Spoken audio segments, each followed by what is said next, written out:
कुछ युवा लड़के जंगल में रेसिंग कर रहे थे जब उन्होंने अचानक एक शानदार ट्रक देखा। वे उत्सुकता से आगे बढ़े और देखने लगे, लेकिन उन्हें नहीं पता था कि खतरा उनके सामने ही है, क्योंकि ट्रक का मालिक अमेरिका का सबसे खतरनाक नरभक्षी था। बेखबर कर्ली ने अपनी पैंट उतारी और क्षेत्र को चिन्हित करना शुरू कर दिया। एक और व्यक्ति ने एक पत्थर उठाया और उसे विंडशील्ड पर जोर से मारा। उन्हें उम्मीद नहीं थी कि इस पुराने ट्रक का शीशा इतना मजबूत होगा। उछलता हुआ पत्थर लगभग लड़के को सार्वजनिक रूप से शर्मिंदा कर देता, और पी नामक लड़के ने थोड़ी खुदबीन के बाद गलती से ट्रक का दरवाजा खोल दिया, लेकिन अंदर की चीजों ने उन्हें चौंका दिया। सफेद कपड़े की रूपरेखा स्पष्ट थी, ये एक मानव शव था। पी नामक लड़के ने सावधानी से आगे बढ़कर पुष्टि की और सड़ी हुई लाश की गंध सीधे उसके सिर तक पहुंच गई। जैसे ही वह मुड़ा, ट्रक का जाल स्वचालित रूप से सक्रिय हो गया, जिससे वे डर के मारे जमीन पर गिर पड़े। फिर ट्रक का दरवाजा फिर से स्वचालित रूप से बंद हो गया। स्थिति को बिगड़ता देख वे भागने लगे, यहाँ तक कि हेलमेट पहनने का समय भी नहीं मिला। लेकिन ऐसा नहीं हो सकता कि वे बस भाग जाएं। ट्रक के पीछे से अचानक एक पाइप निकला और एक रस्सी वाली बंदूक तेजी से उनकी ओर उड़ गई। सौभाग्य से पीछे के पी नामक लड़के की टांग पर सटीक निशाना। सौभाग्य से बाकी तीनों ने उसे नहीं छोड़ा और खुद भागने की कोशिश नहीं की, लेकिन इस सुनसान इलाके में कोई सिग्नल नहीं था जिससे वे बाहरी दुनिया से मदद नहीं मांग सकते थे। वे केवल आत्मरक्षा की कोशिश कर सकते थे, लेकिन भाला बंदूक पहले ही पिया नामक लड़के की टांग में गहराई से धंस चुकी थी, जिसे निकालना असंभव था। और भी बुरा यह था कि रस्सी अचानक सिकुड़ने लगी, धीरे धीरे पिया नामक लड़के को वापस खींचने लगी। तीनों एक समय के लिए असहाय हो गए।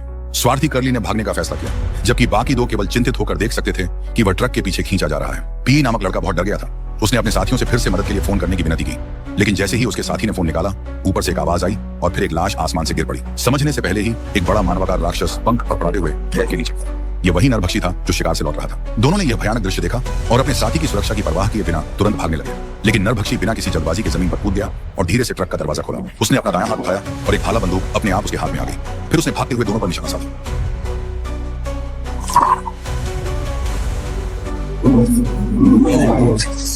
दोनों को भाला बंदूक ने छेद दिया और वे पेड़ पर कीलित हो गए। कुछ समय के लिए संघर्ष करने के बाद वे पूरी तरह से शांत हो गए, लेकिन काम खत्म करने के बाद नरभक्षी ने अपना हथियार वापस लिया और अगला शिकार खोजने के लिए ट्रक चलाने की तैयारी कर रहा था। तभी उसने एक बदबू महसूस की। यह कर्ली की गंध थी, जिससे नरभक्षी गुस्से में दांत पीसने लगा। उसकी तेज सूंघने की क्षमता ने तुरंत कर्ली के भागने की दिशा को पकड़ लिया। उसकी प्यारी गाड़ी पर गंदगी करने की हिम्मत, इसका परिणाम केवल मौत हो सकता है। इस समय कर्ली मोटरसाइकिल पर सवार होकर पागल की तरह भाग रहा था। बड़ी मुश्किल से एक गुजरती हुई कार देखी और मदद मांगने ही वाला था कि नरभक्षी ने उसे तुरंत पकड़ लिया। जिसे भी नरभक्षी ने निशाना बनाया, वह शायद ही कभी बच पाया, क्योंकि वह हर 23 साल में जागता है और हर बार जागने पर 23 दिनों तक पागल होकर शिकार करता है। उसके पास अमृता की विकृत क्षमता है, जो मानव मांस खाने से अपने घावों को ठीक कर सकता है, और उसकी सूंघने की क्षमता असाधारण है, जो शिकार के डर की गंध को सूंघ सकता है और उसका पीछा कर सकता है। चाहे वे दुनिया के किसी भी कोने में छिप जाएं, कोई फायदा नहीं। ये भाई बहन दुर्भाग्य से नरभक्षी के शिकार बन गए। वे मासूमियत से सोचते थे कि पुलिस स्टेशन में छिपकर वे सुरक्षित रहेंगे, लेकिन नरभक्षी ने सबके सामने उनके शिकार को पकड़ लिया। वह अपनी गाड़ी को ले जाने का समय नहीं पा सका। बाद में पुलिस ने ट्रक का दरवाजा खोला और अंदर कई लाशें पाई। यह पुराना ट्रक एक चलता फिरता कत्लखाना था, जिसमें मानव हड्डियों से बने विभिन्न मॉडल थे, जो किसी की भी रीढ़ को ठंडा कर सकते थे। एक पुलिसकर्मी ने ट्रक के अंदर झांक कर देखा, लेकिन उसे नहीं पता था कि ट्रक का जाल पहले ही सक्रिय हो चुका था। सुअर की तरह चीखें पूरे पुलिस स्टेशन में गूंज उठी और पुलिसकर्मी की एक बांह बेकार हो गई। किसी ने नहीं सोचा था कि यह पुराना ट्रक इतनी जटिल जालों से भरा होगा। ट्रक से लाशों को निकालना भी असंभव था।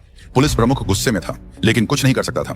तभी कुछ और पुलिस कारें धीरे धीरे आईं। यह सरकार द्वारा नरभक्षी को पकड़ने के लिए बनाई गई विशेष टीम थी। टीम का नेता एक अनुभवी अफ्रीकी अमेरिकी था। पिछली बार जब नरभक्षी 23 साल पहले प्रकट हुआ था, तो उसने उससे सामना किया था, इसलिए उसे इस मामले की जिम्मेदारी सौंपी गई थी। लेकिन जब वे मामले पर चर्चा कर रहे थे, ट्रक को खोलने की कोशिश कर रहे कुछ पुलिसकर्मियों ने फिर से जाल को सक्रिय कर दिया, जिससे टीम का नेता लगभग घायल हो गया और सभी डर गए। एक और खतरनाक अनुभव के बाद किसी ने ट्रक की जांच करने की हिम्मत नहीं की। जब वे वापस आए, तो पुलिस प्रमुख ने टीम के नेता को बताया कि इस बार नरभक्षी के आने से 3 पुलिसकर्मी और एक कैदी मारे गए और एक नागरिक को पकड़ लिया गया। लेकिन कुछ ही मिनटों में कुछ पुलिसकर्मी जल्दी से आए और बताया कि ट्रक को पहले ही किसी ने खींच कर ले लिया है। टीम का नेता गुस्से में चिल्लाया, क्योंकि उसके अनुभव के अनुसार नरभक्षी अपनी गाड़ी को जरूर ढूंढेगा, जिसका मतलब है कि ट्रक को खींचने वाला व्यक्ति बहुत खतरे में है। जैसे ही उन्होंने वॉकी टॉकी से महिला पुलिसकर्मी और ट्रक ड्राइवर से संपर्क किया, नरभक्षी चुपचाप ट्रक पर प्रकट हुआ, एक कुल्हाड़ी हाथ में लेकर, और उसने लोहे की चेन को काट दिया। जब ड्राइवर ने ट्रक को रोका, तो ट्रक पहले ही ट्रेलर से नीचे फिसल चुका था।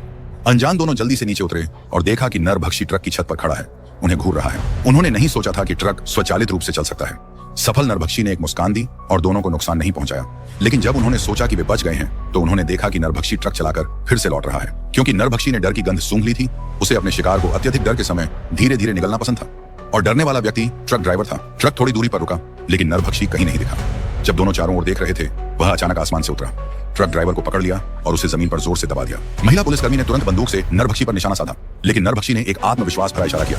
उसे पता था कि वह नरभक्षी का मुकाबला नहीं कर सकती और बंदूक भी बेकार थी, इसलिए वह केवल देख सकती थी कि ड्राइवर को पकड़ लिया गया। जब टीम का नेता और पुलिस प्रमुख जल्दी से पहुंचे तो उन्होंने केवल निराश और असहाय महिला पुलिसकर्मी को ड्राइवर की सीट पर सिकुड़ा हुआ पाया। और दूसरी ओर सुबह का समय था। एक कौवा एक लकड़ी के घर के सामने बैठा था।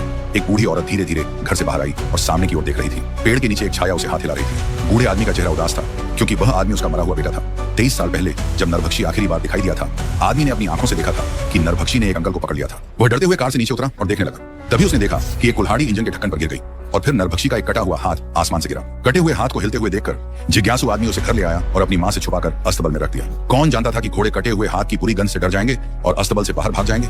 सुरक्षा के लिए आदमी ने कटे हुए हाथ को घर के सामने बड़े पेड़ के नीचे दफना दिया, लेकिन अंत में कटे हुए हाथ को छूने के कारण वह नरभक्षी के शिकार से नहीं बच सका। और अब नरभक्षी फिर से छोटे शहर में दिखाई दिया है, शायद अपना कटा हुआ हाथ वापस लेने के लिए। साथ ही पूरा शहर उसका शिकार स्थल बन जाएगा। आदमी की आत्मा ने अपनी मां को बताया कि वह अपनी पोती एड़ी को लेकर तुरंत निकल जाए, नहीं तो वे नरभक्षी के शिकार बन जाएंगे। यह दृश्य जागी हुई एड़ी ने देखा, लेकिन वह अब इस तरह की चीजों की आदी हो चुकी थी, क्योंकि उसके पिता के जाने के बाद से इस तरह की स्थिति। एड़ी का एकमात्र साथी उसका घोड़ा था। वह अपनी दादी से पैसे लेकर घास खरीदने के लिए कहने वाली थी,